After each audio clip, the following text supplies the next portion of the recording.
Angela Allbee is next, as she's virtual. Angela is the manager of Oregon Psilocybin Services section from the Oregon Health Authority. Welcome, Angela. Thank you so much, and thank you, Chairs Friedman and Peisch, for the invitation to present today. For the record, my name is Angela Allbee, and I'm the manager of the Oregon Psilocybin Services section, which is housed within the Oregon Health Authority Public Health Division's Center for Health Protection.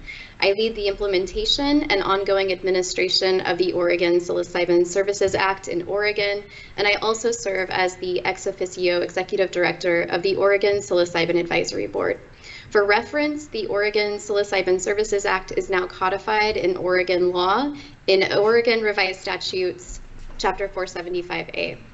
Oregon Health Authority takes no position on ballot initiative 2313, and I am here today to provide information at the committee's request.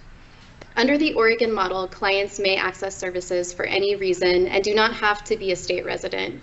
While no prescription or referral from a provider is required, clients over 21 years of age or older may only access psilocybin at a licensed service center after completing a preparation session with a licensed facilitator. There are 4 license types which must be renewed annually.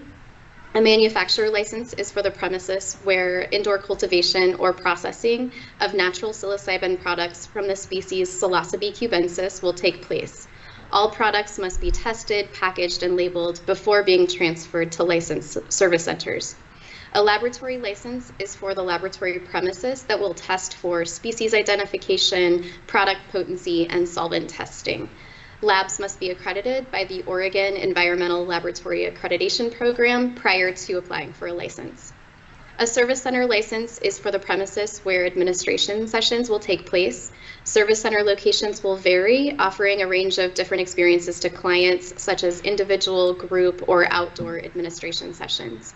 Licensed service centers are responsible for the sale of psilocybin products to clients.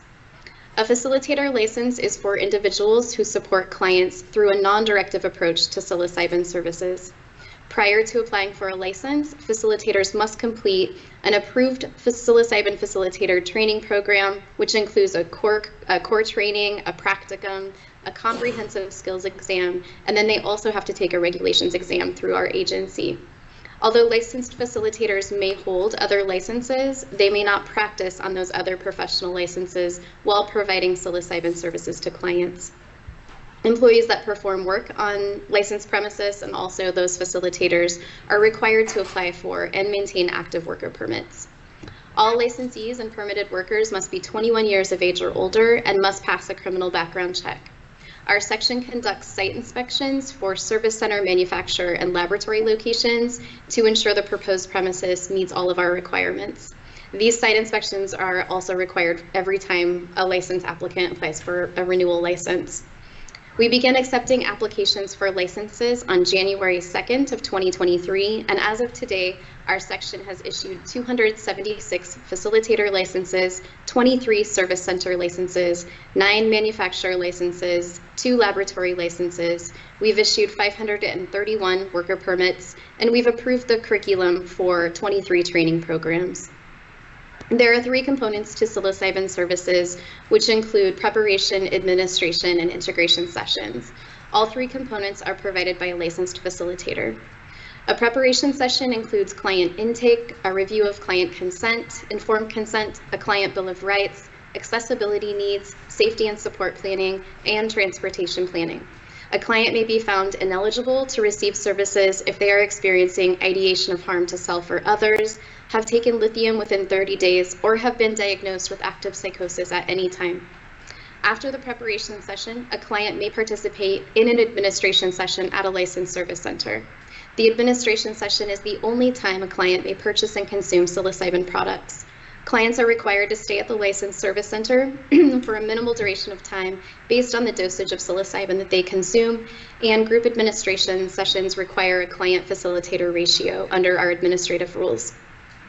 Licensed facilitators will follow up with clients within 72 hours of an administration session and will offer integration sessions to clients. Our rules create minimal requirements for client safety, but the client-facilitator relationship and the service center operating guidelines will ultimately be the most important factors in ensuring safe and effective psilocybin services in Oregon. Our section investigates complaints, incidents, or concerns related to safety issues or statute and rule violations that occur on a licensed premises or during the provision of psilocybin services. Administrative sanctions depend on the severity of the violation and may include restriction of a license, civil penalties, or a suspension or revocation of a license. To date, we have received 27 complaints, which are either under investigation or have been closed. We have not yet issued any final orders related to administrative violations. Well, we will not begin collecting data regarding the number of clients served until January of 2025, after the passage of Senate Bill 303 last year by the Oregon Legislative Assembly. We do know that from the data extracted from our product tracking system that between January 1st of 2023 and March 14th of this year of 2024, 5,697 products were sold to clients. While affordability is important to ensure equitable access to services, Oregon Psilocybin Services does not have the authority to regulate or set the cost of products or services. Because services are not covered by insurance and to help address equity and access concerns, our rules require social equity plans to be completed for each license application and renewal that's submitted. Many licensees are currently creating social equity plans that include offering grants, subsidies, scholarships, or sliding scales to promote access.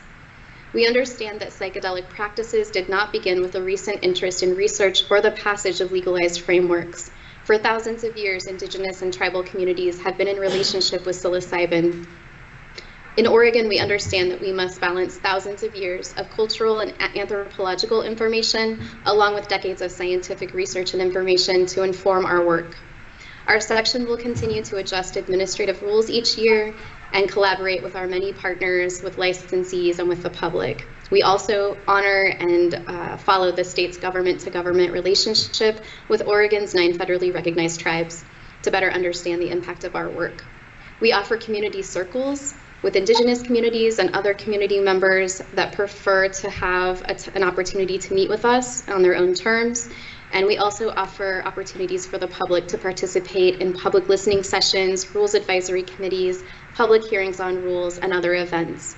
We encourage you to visit our website to access more information, including the Oregon Psilocybin Advisory Board's scientific literature review, the Oregon Psilocybin Services Psilocybin Business Resource Guide, and the Oregon Psilocybin Services Guide on Administrative Rules. We have also our administrative rules, which are over 100 pages that are available on our website. I hope this very brief overview has been helpful, and I'm happy to answer any questions that you may have. Thank you. That was very thorough. We appreciate it. Are there questions? Rep Dave? Thank you, Chair. Thank you, Ms. Allbee, for your testimony. I'll echo the Chair's words of the comprehensiveness of it. We're looking at the proposal here, and then as we're considering what you're doing in Oregon, just a question on the differences here. In Oregon, you allow personal possession, you decriminalize certain small amounts of this psilocybin and other substances, but no personal cultivation. Is that correct? So actually, for clarification, House Bill 4002 was passed during this legislative session, which impacted Measure 110, which was the decriminalization measure that was passed alongside Measure 109 in 2020. And so Measure 110 created certain Class E violations, and the Class E violations are now misdemeanors for certain amounts of personal possession. So I think it's a little bit more nuanced than just agreeing that there's decriminalization in Oregon. I think, I'm happy to follow up with any additional information that might be helpful for you related to that bill. And I would say that for our model, under Oregon law, ORS 475A, there is no personal cultivation, and this model is regulated legal framework versus what exists in the unregulated space, including whatever decriminalization efforts, have been passed in Oregon in the past. And I would just say that, you have to have a license in order to cultivate or process psilocybin products, and you can only transfer those to licensed service centers or to other manufacturers under this model if you're a manufacturer. And then, of course, licensed service centers are the only licensees that can sell or transfer products to clients. Perfect. Thanks. Thank you. Any other questions? No, thank you very much. Thanks for your time. We appreciate it. Thank you.